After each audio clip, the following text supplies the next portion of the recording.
बिस्मिल्लाहिर्रहमानिर्रहीम। अस्सलाम वालेकुम नाजरीन, मेरा नाम अब्दुल्ला है। आप देख रहे हैं इन्फॉर्मेशन केएस से मेरा यूट्यूब चैनल।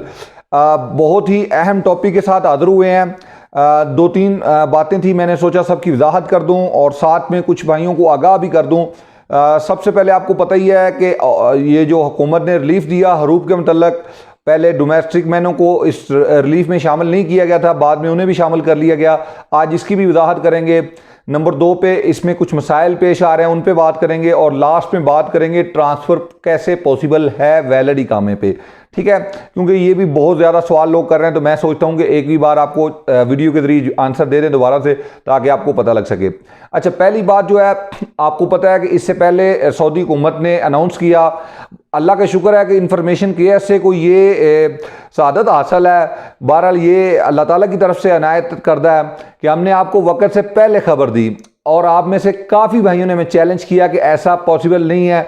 आपने डेट के साथ मेंशन कर दिया है, ये रेटिंग के लिए, ये फ़लाँ के लिए, ये उधर उधर की बातें की। तो हमने उनसे सबको चैलेंज करके कहा था कि अल्लाह के हुक्म से ये चीज़ आपके सामने आएगी, अगर नहीं आएगी तो हम वीडियो पे सॉरी करेंगे। तो अल्लाह का शुक्र है, बहरहाल उस पर हम साबित कदम रहे अपनी बात पे भी, और वक़्त ने साबित भी हमें सही किया, अल्लाह का शुक्र है, अल्हम्दुलिल्लाह। इसी तरह नेक्स्ट हमने ख़ास आमल मंदली डोमेस्टिक वर्कर्स के बारे में रजिस्ट्रेशन का दावा किया। तो मैंने उस वक्त भी कहा कि जब मैं रजिस्ट्रेशन का कहूँ तो इसका मतलब मेरे पास खबर मौजूद है। तो अल्लाह का शुक्र है, वक़्त ने वो भी खबर साबित सही की। तो अब उनके भी ट्रांसफ़र पॉसिबल हैं विदाउट परमिशन, विदाउट एनी आपके पुराने कफील के साथ कोई भी राब्ते के बगैर। ठीक है जी, तो अब ये चीज़ भी पॉसिबल हो गई, अल्लाह का शुक्र है, अल्हम्दुलिल्लाह, अल्लाह का लाख लाख शुक्र है। तो दोनों काम अब आसानी से हो रहे हैं, ट्रांसफ़र का अब कोई इशू नहीं, कोई मसला नहीं। लेकिन कुछ कानूनी पेचीदगियाँ हैं जिनमें मसाइल पैदा होते हैं। वो मसाइल क्या हैं? सबसे पहले ऐसे भाइयों के लिए मसला बनता है जिनका पासपोर्ट के ऊपर हरूब दिया गया है कफील ने, यानी कि उनके पास बॉर्डर नंबर पे कफील ने उन्हें हरूब दे दिया, वो नए आए, अभी 3 मंथ कंप्लीट नहीं हुए थे, कंपनी के साथ मसला बना, वो कंपनी से चले गए किसी वजह से, इसके बिना पर कफील ने उनका हरूब दे दिया। अब ये ट्रांसफ़र कैसे करें जबकि उनके पास इकामा नंबर ही नहीं है? तो वो प्रोसेस आगे कैसे बढ़ेगा? ये सबसे मेन मसला पेश आ रहा है। तो इस मसले का भी हल है। मैंने इस पे 15-20 दिन काम किया, अल्लाह का शुक्र है, बिलाखिर। पहले आपको पता है ये इकामा नंबर बड़ी आसानी से मिल जाता था, अब थोड़ा सा मुश्किल है, लेकिन अल्लाह का शुक्र है कि 15-20 दिन की मेहनत के बाद हम एक ऐसे शख्स तक पहुंच गए जो हमें ये इकामा नंबर मिल सकता है। कोई इशू नहीं अब इस पर भी। ठीक है, लिहाजा ऐसे तमाम अफराद जिन्हें इकामा नंबर में दुश्वारी पेश आ रही है वो मेरे साथ रब्ता कर सकते हैं। ठीक है जी, नंबर 1। नंबर 2 पे नकल मालूमात। इससे पहले वाली वीडियो में भी मैं आपको बता चुका हूं कि भाई अगर किसी भी भाई को नकल मालूमात के मसाइल का सामना है, उनका पासपोर्ट एक्सपायर है, इस वजह से उनका काम में रुकावट बन रही है, तो ऐसे भाई भी मेरे साथ रब्ता कर सकते हैं, मैं ये हल करवा सकता हूँ, कोई इशू नहीं है। इंफॉर्मेशन केएस से का जो मेन टारगेट है वो यही है कि आपकी ज़िंदगी में आसानियाँ पैदा करे। अब उसमें एक्सपेंसेस जो हैं वो जारी बात है, मैं कभी नहीं कहा आपको कि ये सारी चीज़ें फ्री हैं, बल्कि ये तो सर्विस के पैसे हैं। वीडियोस में आपको इन्फॉर्मेशन दी जाती है कि ये चीज़ पॉसिबल है या नहीं है, दैट्स इट। इसके अलावा अब मैं आपको बाहर धोखे, फ्रॉड, इस तरह की चीज़ों से बचाना हमारा मकसद है। एक्सपेंसेस के बारे में तो मेरे ख्याल में मैं अब कैसे बात कर सकता हूँ, मेरे पास तो ऐसा कोई बेनिफिशियरी नहीं है जो आपकी जगह पे पेमेंट कर देगा। तो बाद दफ़ा भाई कुछ मुझे सवाल बड़ा, वो जहाँ से बोल रहे होते हैं मुझे बड़ा अच्छा पता लग रहा होता है कि वो किस तरह लहजे में बोल रहे हैं कि हम बताएंगे लोगों को कि भाई आप बहुत बड़ी खिदमत कर रहे हैं और ये वो, इधर उधर हमने बात। तो भाई मेरा मसला कभी भी नहीं है कि मैं आपकी जगह पे पैसे लगाऊंगा, ना ही मैं इतना बड़ा कोई राठ हूँ या ना कोई सेठ हूँ। तो मैं तो एक अदना सा आदमी हूँ, मुलाजम हूँ बल्कि यहाँ पे। तो मेरा भाई, मैंने कभी भी ये बात नहीं की कि भाई मैं ये खिदमत खलक जो है ये करता हूँ। मैं अपने तौर पे, हाँ, मैं इसे अपनी इबादत समझ के ही करता हूँ। हाँ, वो जिस हद तक कोई राज़ी हो उस हद तक, वो जारी बात है, बंदे तो अल्लाह ताला की ज़ात से भी राज़ी नहीं है। बहरहाल जिन भाइयों को काम हुए हैं वो भी अब बता दें, और अपने इर्द गिर्द भी वो भाई अपने चेक करें कि क्या इस तरीके से काम हुए हैं जिस तरीके से आपके काम हुए हैं। तो जारी बात है, अगर आसानी है तो उसमें अगर कुछ एक्सपेंसिस भी है तो मेरे ख्याल में तो बहुत बेहतर है। आप बाहर जलालत से 100 दफ़ा रुलेंगे, इधर से पैसे मरवा के, उधर से मरवा के, वो बोलता है इधर मैंने 1000 दिया, उधर 2000 दिया, अब आप बोलते हैं इतना पैसा। तो भाई वो आपने गलत दिया ना। एक चीज़ की कीमत 5000 है, अगर आप वो 5000 से मतलब 4900 में मिलती है तो 100 रियाल डिस्काउंट है। अगर वो आपको 2000 में मिल रही है तो इसका मतलब फ्रॉड है, धोखा है, झूठ है। तो इससे बचें। अच्छा, अब इससे ये बात भी मसला हल हो गया। कुछ लोग अभी भी रिलैक्स हैं, वो समझ रहे हैं कि चलो जैसे चल रहा है चलने दो, देखा जाएगा जो होगा, ये वो, अब तो मसला ही ख़त्म हो गया है, ये वो। तो मेरा भाई याद रखें, ये आगे चल के आपके लिए बहुत बड़ी परेशानी का सामना करना पड़ेगा। मुझसे ना करवाएं, किसी और से करवाएं, कहीं से भी करें, लेकिन अपने कागजात दुरुस्त करवाएं। सऊदी अरबिया में रहते हुए अपने कागजात दुरुस्त रखना आपके लिए बेहद ज़रूरी है। अब मैं आपको 12 दफ़ा कह रहा हूँ, सऊदी अरबिया में रहने के लिए आपके लिए लाजम है कि अपने कागजात दुरुस्त रखें। अब अपना इकामा दुरुस्त रखें, अपने दीगर मामला दुरुस्त रखें, क्योंकि आने वाले दिनों में अब सऊदीयत दुबई की तरफ जा रहा है। जैसे दुबई में आपको पेनल्टी का सामना करना पड़ता है ओवर स्टे पे किसी भी लिहाज से, तो फिर यहाँ पे भी आपको सेम पेनल्टी का सामना करना पड़ेगा। और खुदा न खास्ता ऐसा बहुत ज़्यादा लोगों को परेशान करेगा शुरू में, क्योंकि हम लोग हैं अब आलक में लगे हुए हैं कि चलो कर लेंगे, देसी सिस्टम है, अल्लाह का शुक्र अल्हम्दुलिल्लाह। लेकिन ये अब देसी नहीं रहेगा, ये वलायती की तरफ जाएगा और हमें नुकसान पहुंचाएगा। ठीक है जी, ये बाद में हमें ये देसी याद आएगा कि यार वो सिस्टम हमें ज़्यादा बेहतर था।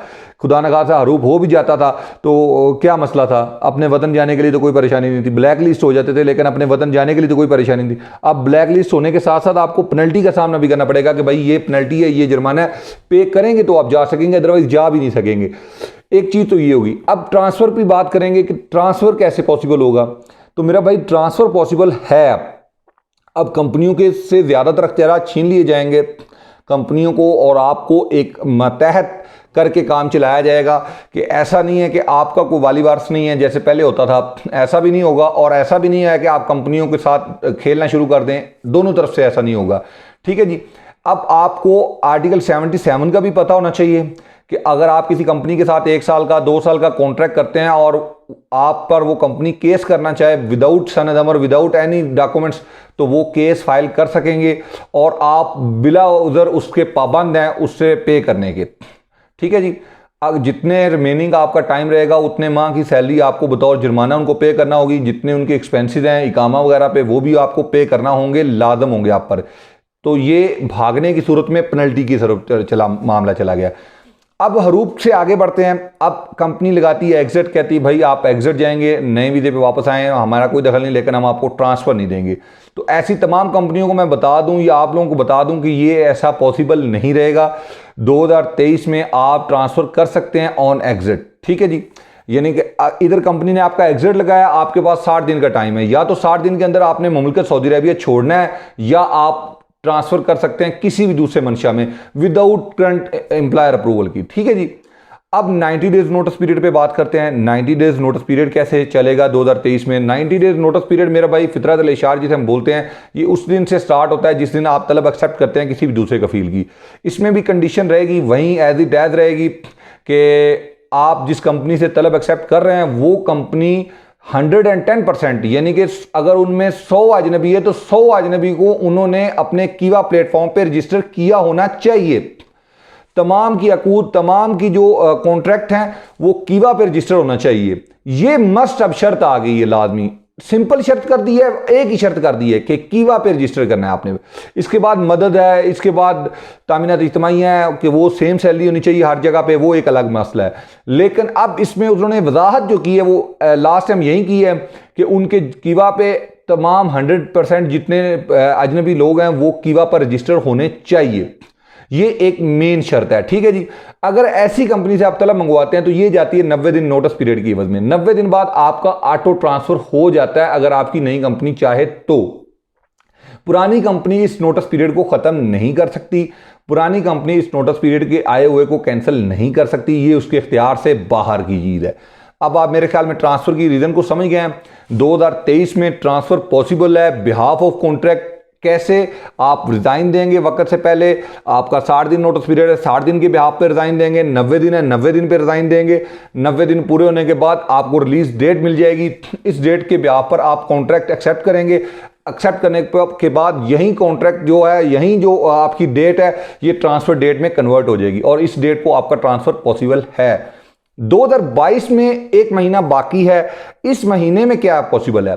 इस महीने में भी अगर किसी का एग्जिट लगा हुआ है ट्रांसफर पॉसिबल है, लेकिन वास्ते के साथ। बगैर वास्ते के पॉसिबल नहीं है 2022 में, क्योंकि ये उन्होंने अनाउंस जो किया वो 2023 के लिए किया है, ये तो वाज़ेह तौर पे है।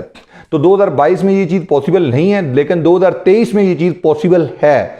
तो भाइयों लास्ट में मैं फिर एक दफ़ा रिक्वेस्ट करता हूँ ये मौका हमें अल्लाह ताला ने अता फरमाया है। अल्लाह ताला की तरफ से मलिक सलमान, शेख मोहम्मद बिन सलमान के दिल में रहम आया हमारे ऊपर और हमारी हालत के ऊपर कि बहुत ज़्यादा मसाइल हैं, इनको किसी और तरीके से सख्ती से हल करने की बजाय इनमें कोई नरमी दे दी जाए। तो वो नरमी बिलाखिर हमें मिल गई। अब हम पहाड़ पे ना चढ़ें। मेरा भाई, मैं आपसे रिक्वेस्ट करता हूँ कि आप अपने कागजात दुरुस्त कर लें। ये टाइम दोबारा नहीं मिलेगा। मैं इंफॉर्मेशन केयर से पिछले 2-2.5-3 साल से काम कर रहा हूँ सऊदीया में, तो मुझे ये पता है कि इंफॉर्मेशन केयर से 3 साल की जो एज है, इसमें मैंने लोगों को ये देखा है कि 10-10, 20-20 हज़ार रियाल लेके घूमते थे कि हमारा हरूप कैंसिल हो जाए। ठीक है जी, कई दफ़ा तो ऐसे हरूप हमारे पास पहुंचते थे जो 3-3, 4-4 आदमियों से होके पहुंचते थे। तो वो शुरू से 20,000 की बात होती थी, हमारे तक आते आते वो मतलब 10-12 हज़ार तक बात आ जाती। तो ऐसे केस भी हमने हैंडल किए। तो जब अब अल्लाह का शुक्र है गवर्नमेंट की तरफ से एक ऑफर आ गई है, तो अब हम आसमान पे पहाड़ पे चढ़े हुए हैं कि नहीं अब तो कर लेंगे, अब करेंगे। ये है, ये खर्चा क्यों आ रहा है, ये नहीं खर्चा होना चाहिए, ये नहीं होना चाहिए, वो नहीं। तो भाई ये इस वक्त से फ़ायदा उठाएं। ये वक्त गुजर गया, आपको पछताते, पंजाबी में कहावत है कि वेला हाथ नहीं आना। तो ये वक्त अगर गुजर गया तो आपके पछतावे के अलावा आपके पास कुछ नहीं होगा। मैं तमाम भाइयों से रिक्वेस्ट करता हूं, या तो आप सऊदी अरब छोड़ दें इसी पीरियड के दौरान, या आप अपने कागजात दुरुस्त कर लें, अदरवाइज आपको सऊदीया में पेनल्टी का सामना होगा। अब कुछ मतलूब अफराद की बात कर लें। जिनके कफील की तरफ से मतलूब हैं वो तो ट्रांसफ़र कर सकते हैं, अगर उनका इकामा ये सारा प्रोसीजर को करना चाहते हैं, ट्रांसफ़र तो हो सकता है, कोई इशू नहीं है। एक चीज़ तो ये भी है। लेकिन अगर कोई मतलूब किसी शुरता से है, मरूर से है, गवर्नमेंट की तरफ से है, तो फिर वो नहीं कर सकता। एक बात याद रखें, अगर कोई मतलूब अफराद है वो मदद चाहता है हमसे, तो 100% मैं उसकी मदद के लिए तैयार हूँ। वो मेरे साथ रब्ता कर सकता है। अगर उसका कहीं से कोई हल नहीं हो रहा, कहीं सुनवाई नहीं हो रही, तो वो मेरे साथ रब्ता करे। इंशाल्लाह ताला हम मतलूब अफराद के लिए भी हमने एक हल ढूंढा हुआ है, हम आपको प्रोवाइड करेंगे। हम आपको दुरुस्ती की तरफ लेके जाएंगे इंशाल्लाह ताला। बहुत बहुत शुक्रिया, ढेर सारा ख्याल रखिएगा। हम आपका मामला दुरुस्त करने की तरफ, हामी की तरफ लेके जाएंगे। हम आपका मामला दुरुस्त करके देंगे इंशाल्लाह ताला। आप परेशान नहीं हो, हक की तरफ अगर आप हुए तो। बहुत बहुत शुक्रिया, ढेर सारा ख्याल रखिएगा। अल्लाह हाफिज़।